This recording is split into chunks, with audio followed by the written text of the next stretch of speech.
ദേശീയ ഗെയിംസിൽ ഭാരോദ്വഹന മത്സരങ്ങൾ പൂർത്തിയായപ്പോൾ പുരുഷ വിഭാഗത്തിൽ പിറന്നത് 4 പുതിയ ദേശീയ റെക്കോർഡുകൾ. വനിതാ വിഭാഗത്തിൽ 6 തവണയാണ് ഒരേ ഇനത്തിൽ റെക്കോർഡുകൾ മാറിമറിഞ്ഞത്.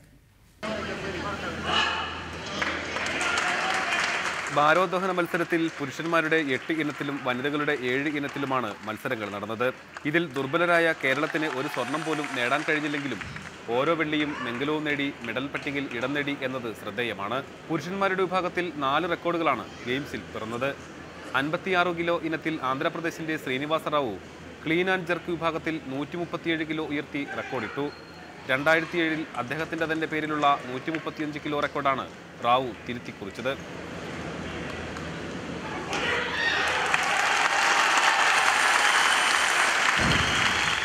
85 കിലോ വിഭാഗത്തിൽ സർവീസസിന്റെ വികാസ് താക്കൂറും 94 കിലോ വിഭാഗത്തിൽ മധ്യപ്രദേശിന്റെ നോഗേന്ദർ സിംഗും 105 കിലോ വിഭാഗത്തിൽ ആന്ധ്രാപ്രദേശിന്റെ വി പ്രഭാകറും പുതിയ ദേശീയ റെക്കോർഡ് സൃഷ്ടിച്ചു.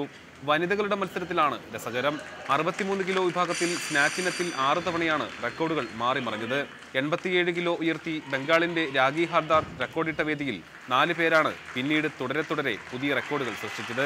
ഒടുവിൽ പഞ്ചാബിന്റെ ജാസ്മിർ കൗർ സ്വർണം നേടി. മെഡൽ വേട്ടയിൽ പഞ്ചാബ്, മണിപ്പൂർ, ഹരിയാന, മഹാരാഷ്ട്ര തുടങ്ങിയ സംസ്ഥാനങ്ങൾ ഒരുപോലെ നിന്നു. റിപ്പോർട്ടർ, തൃശൂർ.